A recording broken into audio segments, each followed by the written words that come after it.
Ride me a river to the lighthouse. We own that I encounter in darkness. Time to pretend in search of lost time. Don't let me be misunderstood. It's a mad, mad, mad, mad world. When doves cry, a few good men do the right thing.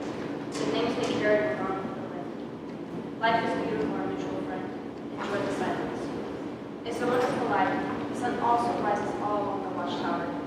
You're so vain from here to eternity, just like heaven. Where the wild things are, a star is born to a different drum. Things fall apart and people are running on empty. Just imagine a serious man on the road. Is it cruel to be kind? The unbearable lightness of being focused. Hi, my name's Cody. I'll be reading my new place on page 21. The pool. It's a place I can go and be with all my friends, but by myself at the same time. Joking around with friends on the wall to just you, the water, and a wall 25 yards across from you. Long sets where you can just swim and think. Think about what you're doing, think about life, or think about that stupid song that keeps going through your head, making you lose track of where you are. It's a place that will instantly cheer me up, even if our coach tries to kill us. I love it all. The smell of the chlorine in the air, the sounds of coaches yelling and water splashing, and the sights of people flowing through the water. It is, and will probably always be, a place I can be me and be happy. This is Saya. I'm reading Where I Come From on page 40. I have little to no filter. I say what I want, whether you like it or not. Same goes for where I come from, or my past, as I call it. No, I will not sugarcoat anything and lie. I say I come from happy and perfect little roots, because that'd be false. I know little to nothing of my whole family outside of my household. I come from a family line on my mother's side full of alcoholics to drug abusers. I come from heartbreaks to more heartbreaks. I come from a strong woman who chose not to be like them, who chose a different path in life, who tries her best to make sure that I don't live by consequences. Stupidly, I do and constantly do. And that's on me to be an ignorant teenager. To go into a deeper part of my past, I come from a father who hasn't been around for 15 ongoing years of my growing life. I know very little, only what I have been told and what I have read through court paperwork, which makes me not see my quote father as exactly that, my father, as just a terrible person whom I'm glad isn't around. I see myself in situations becoming something worse than what he is, which scares me to see that, to turn into something worse than him. I come from a bad past to decisions to be better. No one's life is, quote, perfect, but mine or my life in itself is built on bad past, bad decisions, but also the will to be and to do better than my family and to hopefully never turn into one of those tweakers or abusers or anything in which they are. My household family is fine, I guess you could say. My mom is truly very strong in my eyes to what a terrible past she had growing up. She has come a long way with no one to help her raise me and my brother for most of our lives. Yes, I do believe I am stronger because of my past. I have had years with no solid father figure to guide me. My future, I am unsure of. Sadly, I do live by consequences. My mother is trying to help me, even though I guess I see her as a bad guy. Again, that is my choice. So yeah, I come from a horrible family line, but my life is better than what it comes from. To summarize, my past is terrible. My family line behind my mother is full of tweakers to gangs to abusers, such as my father. But we make a choice. My mother made her choice to be better than them. And well, she did. I continue to make a choice to be better than where I come from. I come from terrible roots to becoming better, to accomplishing more than what meets the eye. That's what I truly have on my name. Yes, I come from all that was said, but we made a choice to be better, and we continue to become stronger from the setbacks that others hit us with. I don't write little, sweet, and semi-dark poems. I write the full realization. Judge if you want, I could care less. This in front of you, this is what broken truly looks like. This is also what determination to do better really, truly looks like. This right here is setback after heartbreak after lies. This is where true strength lies. So again, that's what I come from. I choose to use my many setbacks given by others to be my motivation for a strong present. I'm reading Nothing on page 53. When I opened the door, I didn't find a garden. I didn't find wonderland. I didn't find a fantastical world where the only issue was too much time on everybody's hands. I found instead nothing. A blank, empty room. Nothing. The sleek walls had no color. The windows were the only things breaking up the space. Too much effort was put into the exterior, so the inside was left blank, impersonal, and defined. Almost like a dollhouse. On the outside is glorious color, but when you open it, blank walls painted different shades of emptiness. Nothing. And I will read my most unique place on page 57. My mind, the place where all things imaginable come from small doodles to complex, extravagant plans that stretch farther than the mind can think.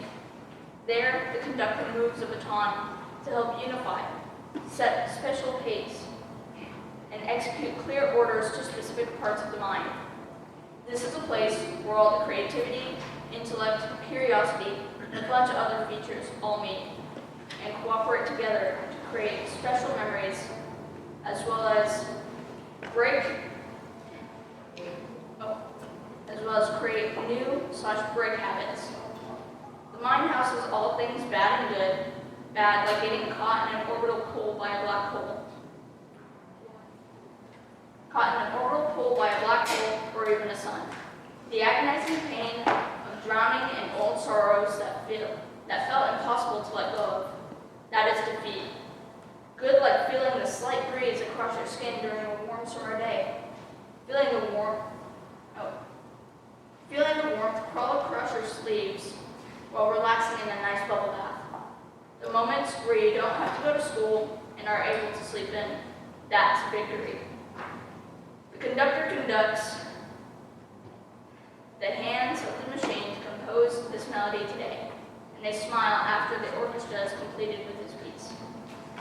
I'm going to be reading I Control This Narrative on page 64. How does it feel to be a character in my story? How does it feel knowing I've trapped you in this book so that everyone else can read what you've done? Everything you made me feel displayed right here for strangers' eyes. How does it feel knowing I control this narrative? You can tell tales of me, paint me as the fool you now think I am, but your voice will be lost, drowned out by other noise. Your words will disappear into thin air. Declarations you delivered with such conviction will be forgotten. But my words, my written words, will live far longer. My pen is louder than your voice. Go ahead and hiss like a snake. I can do more with my lips sealed. You can shout and scream, rant and rave as much as you want, but in the end, my story is in ink, unerasable, while yours is merely in sound waves, utterly temporary. Nelson, I'm going to be reading Colors on page 74. Purple as the gentle petals of the flower, purple like the juicy berries of summer, purple like the frosting on cupcakes, purple like the stuffed unicorn toy from childhood. Purple was the color of nervousness and excitement, splashed into the jewelry given as a gift before performing in the play. Purple blends into the soft sunset, a hint of it in the night sky. Purple blends into life, and eventually memories. Reading Anger on page 89. Everyone stays away from anger. He's always lumbering down the street in his messy suit and tie, blasting rap music through his Bluetooth speaker, and throwing rocks through the neighborhood windows. If someone gets close enough, he will punch them in the nose and throw their head in a mailbox. When he's not pressure washing the stray cats, he's watching rugby, screaming at the players and throwing shoes on the field. He has a distant cousin, Happiness, who tries to control anger, but anger always finds a way to escape. I'm going to read on page 70. I did a character study thing on two brothers who are, I'm writing like a book, and there are two characters in it. Yeah, it's on page 70. Remember when we were kids? He asked his brother. When I was playing piano and you pulled me away and we snuck outside and stood on the cliffs facing the ocean. When we watched the storm clouds form and when you smiled so wide because we were never allowed outside when it stormed. Remember when I laughed and you laughed and we both laughed and then the wind got so strong and almost knocked us over the edge. Remember when you told me to take off my coat, to trust you. Remember when you held up your coat and the wind kept it up and it looked like a flag. When you let it go, shook your hand as if it burned and you said you would never surrender. Remember when I did the same? When I followed your lead, when you were my hero? Remember, he asked? When the rain began to pour and you Remember when I asked, what did you expect when you ran into a storm? When you shoved me softly and asked why I didn't write down my thoughts, why I just sat at the piano all day? Remember when you told me to write a book? Remember when you laughed and said it should be about you? Remember when we stood so still, when we didn't want to go back, when you said you could handle the rain as long as it meant we could stay detached? Remember when you looked down at your feet, when you realized they didn't quite notice that we were gone, when for that single moment you were alone, when you looked up at me and smiled, when you said you loved me, when you said at least you have me. I hope you remember he said, because I'm starting to fear that it was all a dream. Stuart, and I'll be reading from page 60. These are two poems, but they're together as one. What's in my bedroom? Pillowcase stained with tears. A dog who was helping for years. Blankets covering my fears. The smell of perfume and incense burn. Shelves with movies from which I learned. Bookcase with so many pages I would never turn. My name's Abigail, and this was a prompt that we wrote our last week together, but it didn't get too long. So it's called Revamped. I leave here changed for the better. I leave here with a notebook full of memories, all my writings filed, saying I can. I leave here knowing everyone has a voice and writing is important. Everybody is creative and is unique. We will all do great things in our lives and become who we're meant to be. I look around and see all familiar faces. We've shared, discussed, and have seen very interesting art together. I leave here having gotten to know Destiny, Will, Violetta, Cody, Jesse, Kaya, Siobhan, Anka, Isabella, Damon, Caitlin, Erin, Izzy, Mel, Dylan, Mackenzie, Natalie, Cheryl, Kim, and Judy. All of us will head into the next school year to see what new opportunities await us. However, when we're all 25 and stuck in traffic on the freeway, you look out the window and something will trigger a thought. It will be random and cause you to say, oh yeah. You'll ask your friend in the car, hey, did I ever tell you I was in a writing class? As all the memories come flooding back and you think to yourself in disbelief, wow, I'm old. Where on page 43. We live in a country where we are taught in school that our First Amendment in the We the People document says exactly, quote, freedom of speech, which means the right to express any opinions without censorship or restraint. But we live in a country where every day we seem to have to censor our speech. We live in a country where you say exactly whatever, we seem to get judged or hated because of it. That word, freedom, doesn't really feel like we are free. We live in a world full of hatred, judgment, and labels, because God forbid you say, oh my God, because you'll offend the religious people and get judged for just saying those simple, meaningless 3 words. We live in a country where everyone is offended off of any and everything. We live in a country where young females like myself and my friends will be judged and labeled just for the clothes we choose. Just for the clothes we wear, will get us judged and labeled. Labels with words that aren't even used in the correct form. We live in a country full of intolerance. We live in a country that is labeled free. But every day we all feel trapped to need to conform our speech and everything to not offend her, him, them, and any and everyone. So how is it free when we are trapped to change everything to please people, to conform, just not to get hatred, labeled, judged for any and everything you say or do? We live in a country where we get taught in the First Amendment of the We the People document that says freedom of religion, but oh, if you don't believe in a religion and believe in one of the 4,200 religions, you'll get labeled with heathen. Yet another, quote, freedom that can end up getting you labeled. We live in a world that is full of labels because the human race feels this need to label any and everything. We live in a country full of intolerance, hatred, judgment, and labels. And if we don't conform, our own sane being will hit you with, so truly, how is that free? How is that truthfully free to say we have freedom of speech when exactly those free words that we can say without censorship or restraint end up getting us in trouble? We live in a country that is labeled free, but doesn't really feel like it, because free really seems to be meaning conform. Hi, I'm Kimberly Evans. I'm one of the co-teachers of the class.